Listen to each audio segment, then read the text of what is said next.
Welcome to Digital Hospitality. I'm your host, Shawn Walchef. This is a Cali BBQ Media production. We are coming to you from Austin, Texas at the JW Marriott Restaurant Transformation Festival, hosted by Restaurant 365. Today, we are going to be talking about pizza. Gentlemen, welcome to the show. Thank you. Thanks for having us. Tell me about the finances behind pizza. Give us your name. Let us know who you are, what you do, and let's talk about profitable pizza. You want to start? Sure. Chuck Lipp. I am the president of Dewey's Pizza. Finance behind pizza. Margin's pretty good in pizza. We are a little bit different. We're a little higher end pizza. We sell a lot of salads.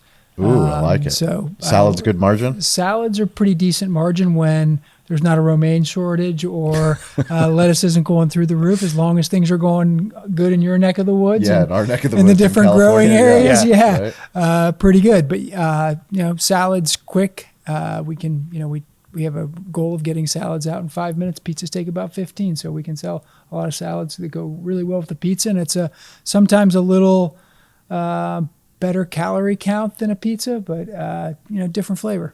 That's awesome. Yeah. And tell me about when did you come on board? So, I'm Chris Abrams, Director of Technology.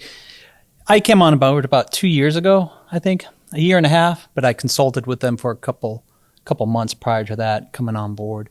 In, my role, not necessarily looking at the cost, but looking at how we can remove costs by leveraging technology and making things a little bit easier for the staff so they can focus on hospitality in the front of the line and quality. I love the fact that you're part of the restaurant group. Typically, it's always a great question of who is the chief technology officer. I mean, depending on the size of the group, technically everybody has to deal with technology. We are in a place where we all have technology in our pocket. We all have a smartphone. We expect our guests to know how to use the smartphone. We need to be, have online ordering. For you, what do you see as the principles of what guides your restaurant group into the future? From a technology standpoint, I think, even though I've been in technology for years in different industries, mine is mainly keeping technology simple and less technology. If you have the hospitality right, if you have the product right, technology is there to enable, but kind of stay out of the way. Yep.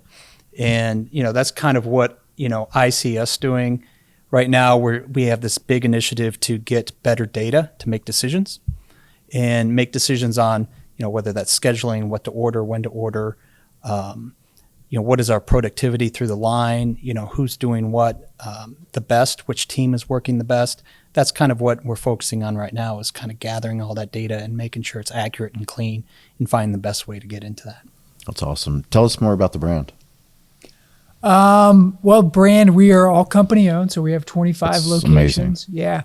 It's unique, actually. It is fairly unique, and we've had a lot of opportunities over the years because we're 25 years old too. Are you telling me if there are people knocking on your door to franchise? I would say not knocking.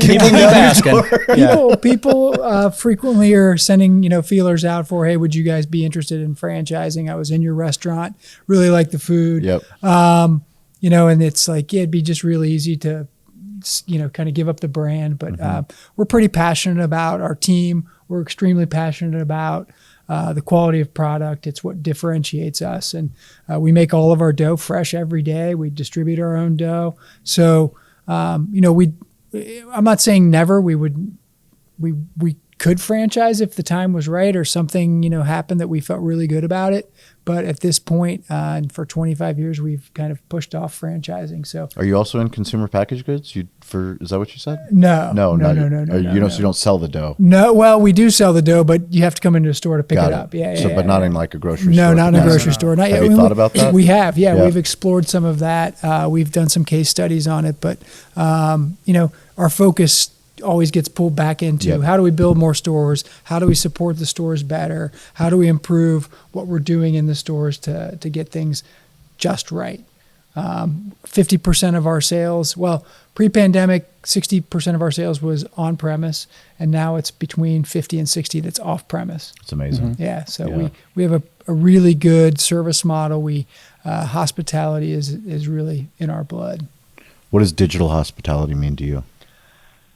The results are in. National Restaurant Association show. Kyle and Sarah and myself, we were at the Davos sales tax booth and we were polling restaurant owners on the floor. This was a very unscientific poll, but the results are resounding. Restaurant owners do not like sales tax. Nobody likes sales tax. Doesn't matter what business owner you are, small business, big business. Davo automates the sales tax process. We are so grateful that Davo is the sponsor of this show. They automate sales tax at our Cali barbecue restaurants. It is $50 a month. It integrates with all the major point of sale partners, including Toast. So if you want to sleep at night, if you want to not worry about sales tax, go to Davo, check them out, Davo Sales Tax. Let us know how they're helping automate your sales tax in your restaurant so that we can share your Davo story on digital hospitality. Really making it easy for people to interact with you digitally. So it's really, how do you get the brand across and look and kind of feel, but how do you get the tone across that when you have a smiling, happy person interacting with you on the phone, we call it 7:45:48, right? Like 7% of every interaction is words. So it's really hard to get the words, which is only 7%, which is really all you're seeing in a text. So what do they say? If you're going to text somebody, use an emoji. At least you then You're speaking my language. I've never heard any of that. Keep going, please. At least you kind of get the feeling that they're intending. Yes. So how do you get that across? Is it a picture of somebody that might be answering the phone on the website? Mm-hmm. But really, when our people answer the phone, it's their first contact. And if that person doesn't have that tone, which is the 48% of what people hear is tone, 45% is the facial expression, body language, and 6% or 7% is words. So, that's amazing. Yeah. Yeah, I think my wife is more like 90% tone. Oh, yeah, absolutely. You learned that early. She's Eastern European, so don't tell her that. But I think my wife might be 80% the way she looks at me. Yeah, exactly. Yeah. That's amazing. Well, I appreciate you sharing that. And tell me about Restaurant 365. Why are you here? Why is this important? What are you hoping to get out of this? So we've been using Restaurant 365 for several years, mainly in accounting side of it. Now we turned up Smart Ops a few years ago, and we're leveraging that a little bit more.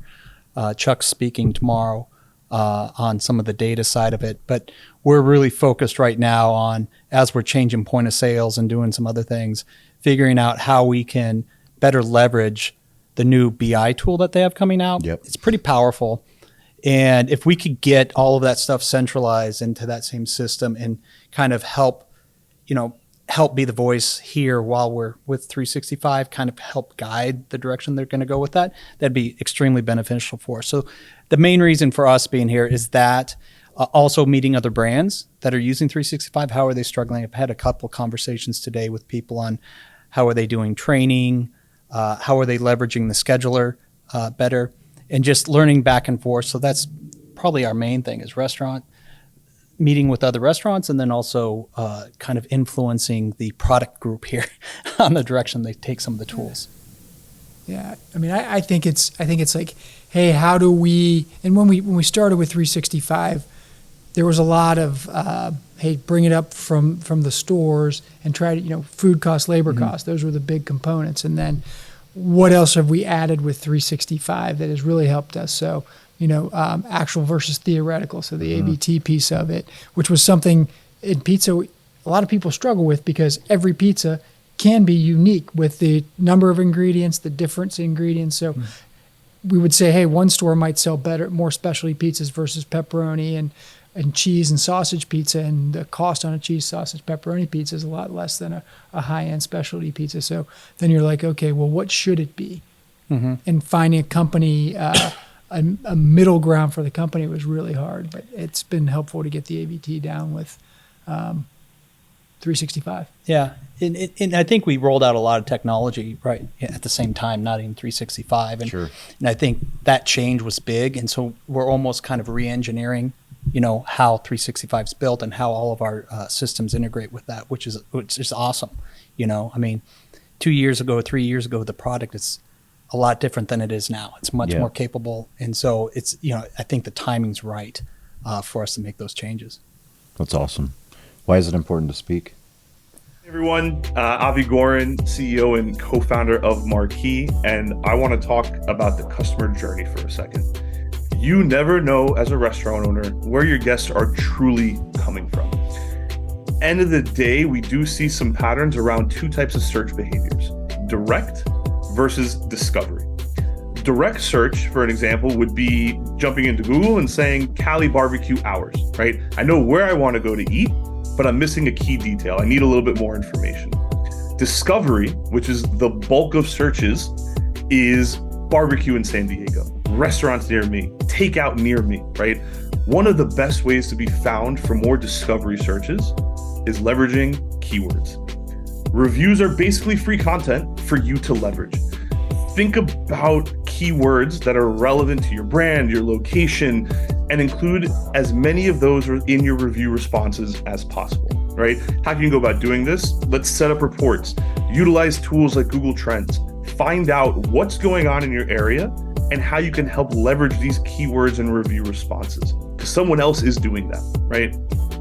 If you need some examples, you could do anything from including summer menu, gluten-free menu, leverage specific menu items like the dreaded and beloved spice pumpkin anything in your review responses, right? Let them know what's coming. Let your reviewers know something they should come back and try. And of course, if all of this just seems overwhelming and daunting because you're already running a restaurant and have enough on your plate, just leverage the team at Marquee to do this for you. We handle all of this. We're experts in this space. We can automate this so it's just another item that you know you are taking care of. Again, that's marquee.com, marquii.com. No U. However, we did recently buy marquii.com. So if you do misspell it, we got you. You'll still find us. We can still help you. Why is it important to speak? Yeah, conferences. You're going on stage. You're going to be sharing, secrets of your business, what you've learned, how you failed, how you've succeeded. I think it's a community. I mean, I've been in this business for 30 plus years. Worked with a lot of very talented people, and not everybody has that experience. So why not share the experience? I think it's a fantastic opportunity. And even talking to people here that are like, oh my God, you guys are 25 company-owned stores, I'm like, yeah, it hasn't all been, roses and cream. You don't say. We learn from our mistakes, and the faster we can help others, and I mean, trust me, helping others also helps us a lot because we get it back, and listening to other people. We're not. We're 25 stores. We're not 500 stores. And even at 500 stores, you haven't thought of everything. So I think it's just connecting with people, and I mean, it's part of what we do. Yeah, it's part of our culture. I mean, just sharing with other restaurants. We have, there's maybe some stuff we don't share, but everything else helps the community grow up. And you never know, somebody you're helping today, you may be working with them tomorrow, or they may be coming into our organization. We're not giving our dough recipe. No, you can't have that. Are you guys on TikTok? Your brand? Not much. Not much. But you will be. We will be. Yeah. You will be. All right. Tell me about the social side, the social media side of. I mean, you built 25 incredible restaurants. Yeah. How do you get the story out to more people about where are you going to open up next? Well, I mean, the way I would say it is, we a few years ago, prior to me coming on, we hired an amazing marketing person, and she's taken this to that next level. Chuck and I don't necessarily get involved as much of that, other than the technology, and Chuck has to go on the thing. But she has been able to, I think part of any restaurant, and what we've done well is we've hired very talented, seasoned people in these areas, and whether it's technology, whether it's marketing, whether it's HR, finance, and brought them in. And a lot of them have not worked in restaurants. So what did we do? We did the Zappos thing. We stuck them in a restaurant for a month, learned the business, and coming out of that, they're getting so many ideas that, our marketing person was from US Bank, and she's What's bringing her name? in Stephanie McCall. Stephanie? Yeah. Okay. And so she's been doing amazing things on that side of the business where we don't necessarily have to pay that much attention. Stephanie just comes, hey, I've set this up. I've set up this event. I've set up this. I've done this marketing campaign. I've got this feedback. I know that works.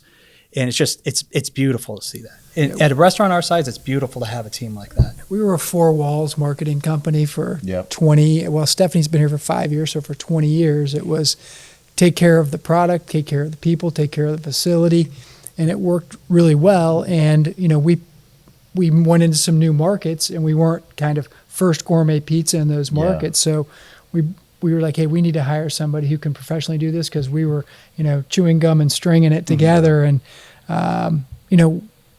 we always thought we were doing the right thing, but really then Stephanie came in and she's put definitely a professional perspective and a professional touch on what we're doing, and really a strategy behind the marketing, which is helping us tremendously.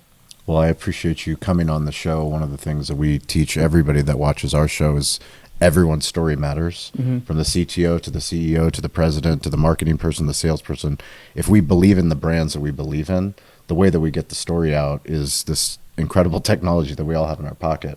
We call it smartphone storytelling, but you guys coming on this show helps a lot of people around the world that have access to podcasts, that has access to YouTube, that are able to hear about the business side of pizza. Yep. There's enough content about pizza, but your pizza specifically, people want to see. So shout out to Stephanie for helping move that business forward, and thank you for taking the time to share your story with us. Yeah, awesome. Thanks for having Where us. can people connect with you? Where do they find you? Your website? Dewey'sPizza.com. Dewey'sPizza.com, yeah. Perfect. Dewey'sPizza.com. Are you on LinkedIn? I'm on LinkedIn. Are you active He's on LinkedIn? Probably not as I'm active as active. Chris is. Yeah. Okay. We're going to get you. Yeah, find me there. You'll post this episode on there. I'll post this I'll post episode it, on yeah. there, absolutely. All right. Perfect. Stephanie will definitely post it. Yeah, Stephanie will post it. It's already posted. That's fantastic. Well, we appreciate it. If you guys want to connect with me, it's at Shawn P Walchef, ShawnPWalchef. That is on all the platforms, and we hope you tune in next week. Thank you.